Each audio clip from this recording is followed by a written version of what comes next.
Nathan, we're here to talk about The Season, Yep. which almost miraculously was your first play, Yep. got major festivals funding, opened at the Sydney Opera House for Yep. the Sydney Festival, was in the 10 Days on the Island Festival at the Theatre Royal, and then the Melbourne Festival, and now has just been funded for a national tour Yep. in the second half of 2018.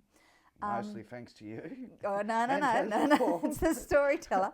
So, do you want to give us a quick précis on your background, where you grew up, Yep. your cultural Yep. heritage, and Cool. things that happened prior to being Cool. a performer? Yep, all right, I'll start with my cultural heritage. So I'm a Trawlaway man from northeast of Tasmania. My people in the last couple hundred years were also taken to Cape Barren Island, so I identify strongly with the Cape Barren Island community and the Bass Strait Island Aboriginal community, Yep. and the rest of the Tasmanian Aboriginal community. I grew up in Launceston, and I spent the first 24 years of my life there. From about the age of 6, no, probably about from the age of, sorry, that's a bit early, probably about from the age of 12 to the age of 23, I thought I was a gangster. And then found out I was really crap at being a gangster. Right. And ended up getting a job with Parks and Wildlife. And sort of from there, I was in land management and worked for Parks for about 10 years. Yep. So how does a chap who works in land management end up as a playwright with their show on in the major festivals? I think it's about my size. Big things come to those in small packages, I think. All right. Yeah, because I was at a festival, and an Aboriginal festival down here in Tassie, Putalina, and just going about my business, and a director by the name of Frank Newman come up to me. And he was with a cousin of mine, Nathan Maynard, who's an actor, and Frank said, "We'd like you to come for an audition. We've got a show called Shadow Dreams, and we need to find a lead." And I said, "Oh, cool, sounds interesting, you know, I'll give anything a go." And I said, "You know, what character?" And he said, "Oh, it's a 12-year-old boy. That's sort of why we picked you, because you're not real big." Okay, so that got you a lucky break. So that got me a lucky break, and went to the audition, and we never actually done an audition. We just played theatre games, and Yeah. I loved it. You know, I really loved speech and drama at high school. It was one of the only things I got A's in, that and cattle handling. And, Very similar yeah, professions. very similar things, yes. And end up just falling in love with it again. Just, you know, the rehearsal room, the people, the stories, you know, being on stage, all that, just fell in love with it again. But this time it was from a different perspective. I was thinking, geez, you know, what a great place to tell our fellow stories, you know, on the stage. And So you actually thought about it back then? Oh yeah, so the whole time we was doing the rehearsals, that's all I was thinking about. I wasn't thinking about my next acting gig. Yep. All I was thinking about, what story can I tell? Okay, so I saw... And at that stage, I still didn't even know that I was going to write it. I No. just thought I could, you know, come up with the concept and give it to someone else To do the writing. to do the writing. Okay, so then the next time we connected was I saw you in that show. Yep. And I remember I thought you were a kid. Yeah, yeah. So you were little. Yep. So then you came to one of the residencies. So tell me the journey from that to deciding to actually write the story yourself and how that whole thing happened. Well, yeah. So after the Shadow Dreams, sort of went back to the East Coast, and you know, I've been treated like a king for them 6 weeks. I was in Shadow Dreams in nice hotels and all this kind of stuff, and centre of attention in my community, and it was really fun. And then sort of went back to the East Coast and thought, oh, back to normal life. And then you rang out of nowhere and asked me if I'd like to go to this artist in residence trip, and it was sort of perfect time, and I was like, yes, I want to do something. So I went along and had an idea for a show, and it was probably a $10 million idea for a show. It was huge. There was, you know, you name it, everything was in there. Yep, about 4 theatre companies I think would have been needed to put it on. That's right, yep. Yeah. And anyway, and so I went to the residency with that and got some really great feedback. Everyone was very polite by telling me, Nathan, I think that's really, really, really big to start, you know, something to cut your teeth on in the theatre world. And so, but while we was there, we kept on talking about, you know, talking about my favourite subject, mutton-bird, and then we was chatting to everyone, and then people just kept on saying, you know, have you thought about, you know, writing something about mutton-bird? And then I just, at that stage, I hadn't been around enough theatre or anything to know how I could actually do that. I thought, you know, I thought so literal back then, and I just couldn't, how could I put a whole stage and, you know, a crew, which is a cast of 17 on stage, and the sand and the birds. The sand, how am I going to keep live birds? Where am I going to keep them? You know, all this stuff. And so I didn't think it was possible. So you had the passion because you wanted to tell the story Yep. about mutton birding, a Yep. cultural practice, and you obviously had the ability to tell stories because you made us all laugh at the residency, so we know you can spin a yarn. Yeah. So then what were the steps from taking that rough idea and those maybe kind of literal thoughts into a play script? Yeah, it was just little bits by little bits I started to gain knowledge. Yep. And, you know, it was yourself introduced me to the mentors up there. And, you know, I learned a bit from each of them and then, Yep. you know, talking to the other artists there. But it sort of really kicked off after I left and I started writing. I thought I'll just start writing. And I thought, well, how would it start? It'd start on the beach, the first day of the season on the beach. And I just thought, all right, I'll start from there. And so that's when I started writing. And, you know. And was it narrative straight up or characters? Or No, straight away dialogue. dialogue straight up? The dialogue straight up. And, Yep. and I've sort of always been that way. Before I even was in this world, now when I reflect, I always used to dream in dialogue, think in dialogue. Yeah, yeah. And so it was very surprising that it just kept on coming out. And, And that was that first, 5-10 pages or yeah, whatever it was? first something 10 pages. And, Yeah. and I gave it to yourself and you gave it to Peter Matheson and Peter Matheson, the dramaturg, and Peter Matheson came back and said, oh yeah, he's onto something. And, you know, he can write a little bit. And that gave me the confidence because at that stage I didn't think I could write. And, you know, I didn't you know, finish school with the biggest honours or anything. I just scraped through and, you know, so I was a bit unsure of myself and it gave me a little bit of confidence. Yeah. And I remember you saying ages ago, you know, anyone can have their grammar correct and know the Yep. rules of writing English, but you still have to have a story. Yeah. As long as you've got the story, you can learn the other stuff. Yeah, and that's what you did with Peter. That's what I swear by now, you know, for new writers that might come from sort of a similar background as myself or, you know, might not think their English is up to scratch. And that is, you know, you can be a walking thesaurus. But if you've got no stories to tell, use them words in, Yeah, what's the point? they're useless. Yeah. You can always learn the words. You can always learn the grammar. You can't learn the stories, That's right. you know, and you have to live the stories. And that's probably why it took me so long to get into this world because I had to do a bit of living, so I had the stories. Yeah, and the dialogue in your plays is so rich because it's totally authentic. Yeah. You know those people inside out and you're the one putting them on the stage for us. That's what. So when you started, okay, so you've got your 10 pages, it's about mutton birding in a season. What are the themes that you wanted to explore and did it end up where you thought it would end up? No, at that stage, I didn't really know what I really wanted to explore in it. I just thought I'd just keep on writing and see what comes out of it. And I knew that I wanted to tell an authentic yarn about the burden. And I knew I wanted to, you know, show everyone that we've got a really, really, really strong cultural practice, you know, down in Tasmania.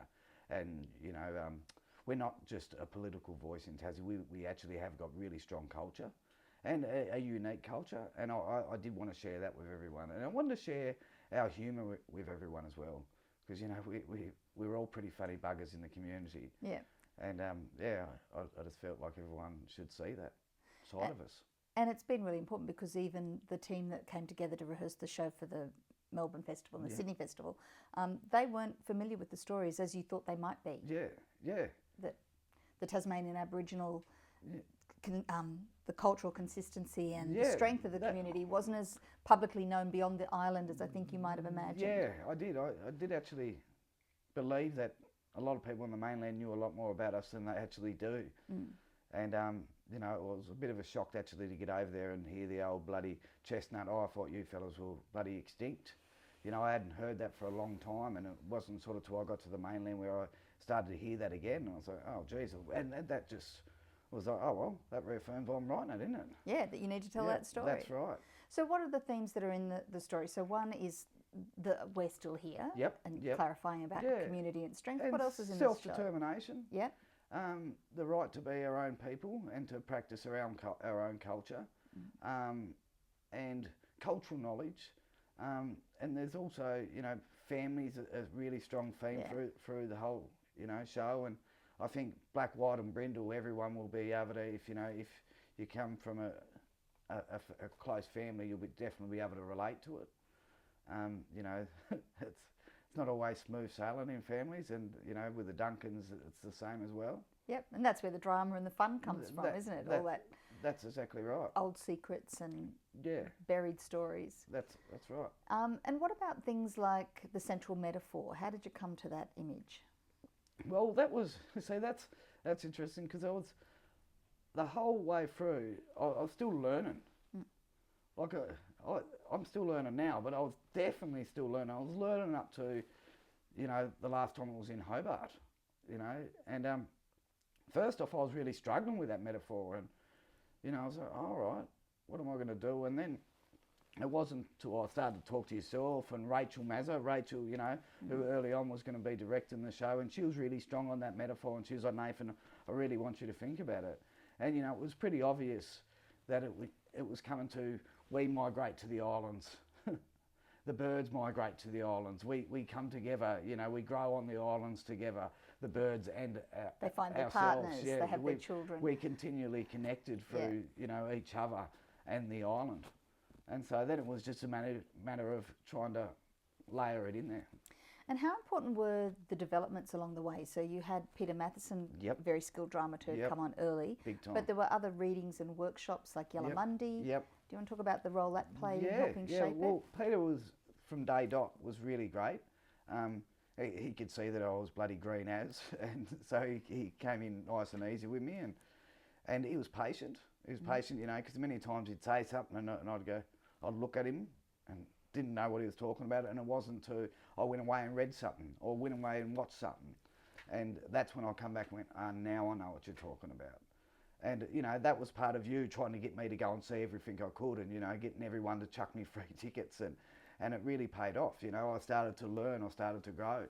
And then Yellow Monday was great, when we went up there, I was up there for 2 weeks, and, at that stage I was still working. Yep. And so, I could take... Like working your day job, yeah, working a 9 to 5.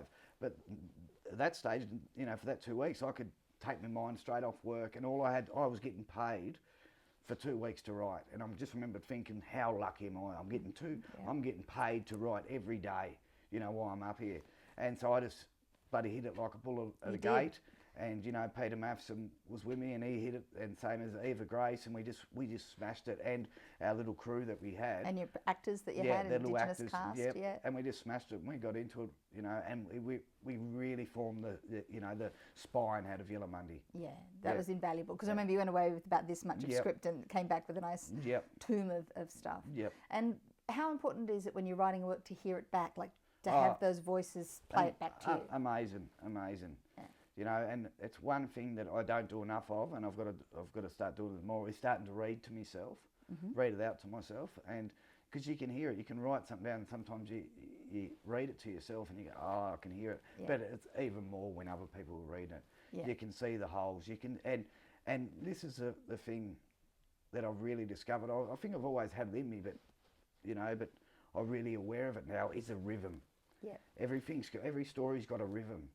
And, you've got to find that rhythm. And sometimes, you could, obviously the old saying, kill your babies. I've killed many babies in the season. Yeah.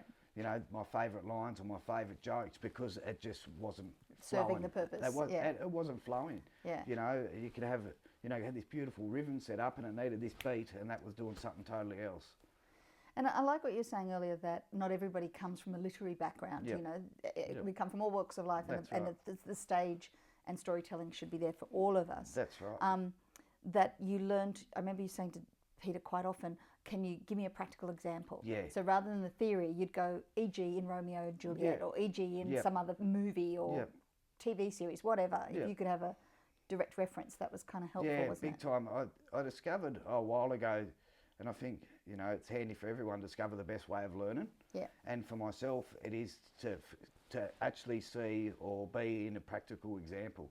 And so people can explain something to me and I go, yeah, and I sort of take it on, and it might take me a while to process it. Yeah. But if I see an actual example, it goes bang, straight away it clicks in. And that's the best way for me to learn. And so where to from now? Your first play got lucky, real lucky. We got MFI funding, and it was in the Opera House and in the Melbourne Festival, and the 10 Days Festival, and it's just been funded for a national tour, so your show will go on the road for, I think it's 10 weeks in 2018. What else has happened for you from that play? Oh, but in terms of writing. Yeah, it's taken off from there. So I've written another play called So Not a Traditional Story that Terrapin are going to be performing next year. Yep. And I'm allowed to say that. I'm allowed to announce Okay, that. that's the Tasmanian Puppet Theatre. Yep. And then I've been doing a little bit of TV stuff for TV, my own stuff. And then I was lucky to be selected for the Black Comedy New Writers Room. Yeah. And that was great. 5 days up in Sydney and, learning about, sketch writing. Yep. I'm working on a couple feature films, which is pretty exciting. And then I love how you just say that. Yeah. Oh, whether they get up. Yeah. But you're working on them. Yeah, that's right. And there's another potential TV show, and writing my own because I love theatre. Yeah. So at the minute, I've got these other jobs that I'm right into, but they're helping me pay the bills. But what is it that you love about theatre? Why that form? I think it's just because the challenges, in theatre, you got a few more challenges, and they're exciting. At the time, you get annoyed with them, like you can only have so many people on this stage. Yeah. So whatever, he was on the last scene, blah, blah, blah, all that kind of stuff. How are you going to get him off and back on again? But I think that makes the game. Yep. And the people in theatre, the people are so genuine in theatre, and everyone that's in theatre absolutely loves what they do. Yeah, we do, don't we? Yeah, and you can feel that when you're with theatre people. And obviously the live audience. Yep. That feedback that's immediate. There's something a bit more earnest about theatre than I think there is about film and television.